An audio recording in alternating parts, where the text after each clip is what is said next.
میرے محترم عزیزو، اکثر جوان ہو نظر آ رہے، بھائیوں بزرگوں،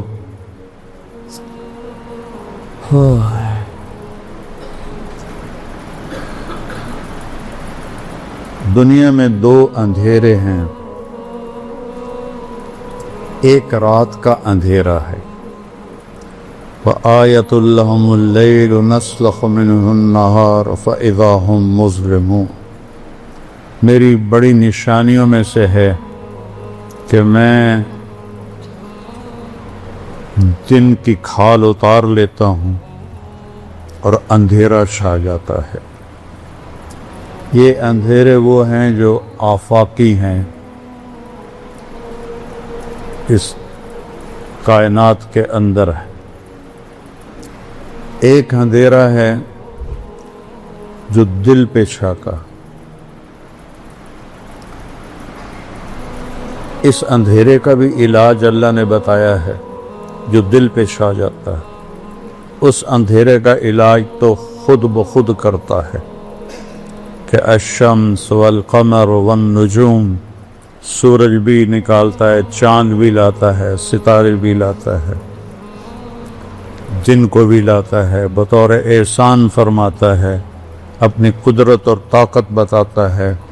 اگر میں رات کو کھڑا کر دوں، قل ارأیتم من جعل اللہ علیکم اللیل سرمدا الی یوم القیامۃ من الہ غیر اللہ یاتیکم بضیاء افلا تسمعون۔ میں رات کھڑا کر دوں، دن کو آنے نہ دوں، کوئی ہے رات کو واپس کرے، دن کو لے کر آئے؟ سنتے نہیں ہو؟ رات کو دکھائی نہیں دیتا نا، سنائی دیتا ہے۔ تو یہاں اللہ نے کہا سنتے نہیں ہو، اس اندھیرے کو روک دوں، کون روشنی لائے تھے؟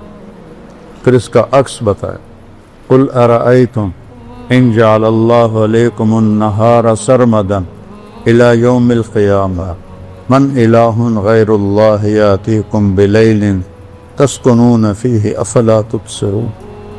میں اس دن کو کھڑا کر دوں اور اسے جانی نہ دوں، اسے آسمان کے کلیجے میں گاڑ کے رکھ دوں، چند دنوں میں جل بھن کے راکھ ہو جاؤ گی۔ من الہ غیر اللہ یاتیکم بلیل، ہے کوئی اللہ کے سوا جو رات کو لائے جس میں تم آرام کر سکو؟ تمہیں دکھائی نہیں دیتا؟ چونکہ دن کی بات ہو رہی ہے تو اس میں آنکھوں کا ذکر، اور جب رات کی بات تھی تو اس میں کانوں کا ذکر کیا کہ رات کو نظر نہیں آتا، افلا تسمعون، دن میں نظر آتا ہے، افلا تبصرون۔ تو ان اندھیروں کے دور کرنے کا ایک نظام قدرتی ہے جو اللہ تعالیٰ نے شروع سے بنا دیا ہے۔ یہ دلوں لا تعمل ابصار ولکن تعمل قلوب التی فی الصدور، یہ آنکھوں سے اندھے نہیں ہیں، یہ دل سے اندھے ہیں۔ ان کے دلوں پر سیاہی ہے، ان کے دلوں پر اندھیرا ہے۔ جیسے آنکھوں والا اندھا ہو جائے تو دیکھ نہیں سکتا، دل کی آنکھیں جب اندھی ہو جائیں تو اسے صحیح اور غلط کی پہچان نہیں رہتی، حق اور باطل کی پہچان نہیں رہتی، اسے جھوٹ اور سچ میں فرق نظر نہیں آتا، اسے زنا اور نکاح میں فرق نظر نہیں آتا، اسے شراب و شربت میں فرق نظر نہیں آتا، اسے ظلم اور انصاف میں فرق نظر نہیں آتا، اسے رحم اور سنگ دلی میں کوئی فرق نظر نہیں آتا، اسے سود اور پاک حلال رزق میں اسے کوئی فرق نظر نہیں آتا، اسے رشوت کے پیسے اور تنخواہ کے پیسوں میں کوئی فرق نظر نہیں آتا، اسے لوگوں کے حق مارنے میں اور حق دبانے میں اور حق دینے میں کوئی فرق نظر نہیں آتا، کیونکہ آنکھیں اندھی ہو چکی، آنکھیں اندھی۔ دلوں ان آنکھوں کو بیدار کرنے کے لیے اللہ کا ایک اور نظام ہے، وہ ہے انبیاء کا نظام، جو آ کے آواز لگاتے ہیں۔ حالات معمول پہ چل رہے ہیں، جھوٹ بھی چل رہا ہے، قتل بھی چل رہا ہے، بت پرستی بھی چل رہی ہے، اور پتھروں کے آگے سجدے ہو رہے ہیں، ابھی تک گائے کے پیشاب کیے جا رہے ہیں، یہ نظام چل رہا ہوتا ہے کہ ایک دم ایک آواز پورے نظام کو ہلا کے رکھ دیتی ہے، یا قوم اعبدوا اللہ ما لکم من الہ غیرہ۔ یہ ایک بم پھٹتا ہے پورے معاشرے میں، اے میری قوم، تمہارا ایک اللہ ہے رب پالنے والا، اس کی بندگی کرو، ان پتھروں کو چھوڑ دو۔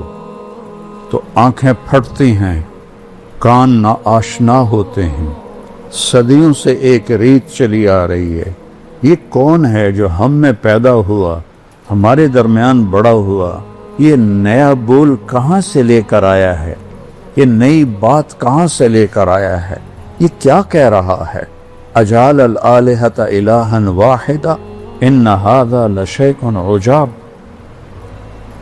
قرآن نے کہا، کہتے ہیں اتنے خدا ہیں ہمارے، تو نے ایک ہی بنا دیا؟ 33 کروڑ دیوتا ہیں ہندو مذہب میں، اس سے زیادہ پاگل پن کوئی ہے کہ اپنے ہاتھوں سے پتھر کی مورتیاں بنا کر انہی کے آگے ایسے کھڑے ہو جانا۔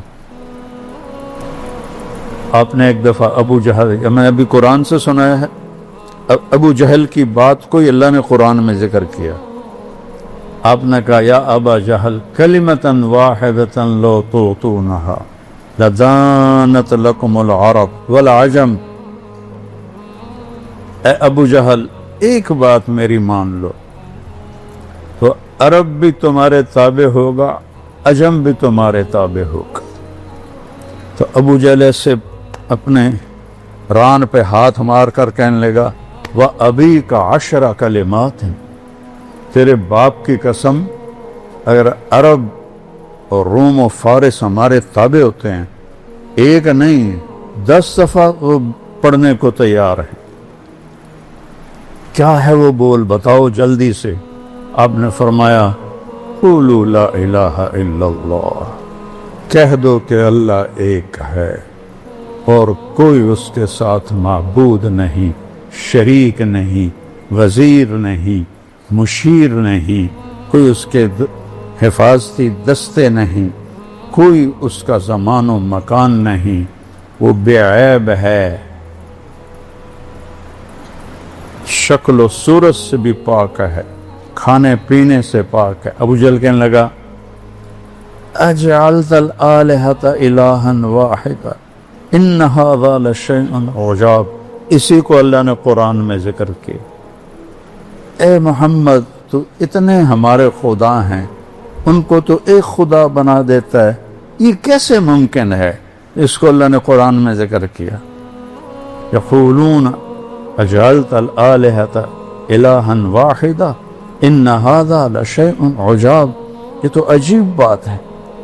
ان اندھیروں میں ایک نور کی کرن پھوٹتی ہے، ان اندھیروں میں ایک نبوت کا سورج چمکتا ہے، وہ سب کو ان کی راہوں سے ہٹانے کے لیے دعوت دیتا ہے۔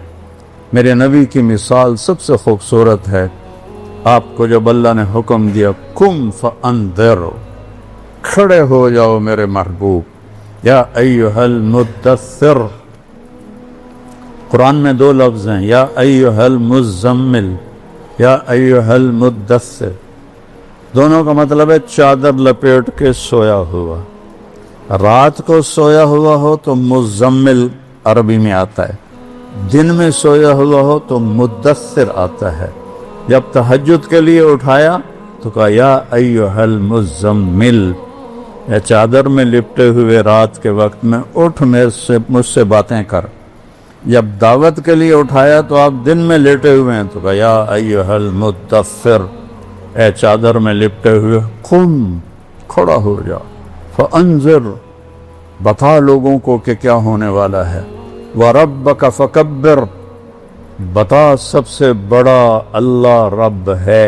یہ قرآن کی واحد آیت ہے، اس کو ادھر سے ادھر تک پڑھو، وَرَبَّكَ فَكَبِّرْ، اس کو الٹا پڑھو تو بھی بنتا ہے وَرَبَّكَ فَكَبِّرْ۔ رائٹ سائڈ سے پڑھو ربک فکبر، لیفٹ سے را سے شروع کرو تو ربک فکبر. یہ قرآن میں ایک ہی آیت ہے جو اس میں پیغام کی عظمت کو بتاتی ہے کہ یہ اتنا بڑا پیغام ہے کہ سب سے بڑا رب اللہ ہے. اللہ اللہ اللہ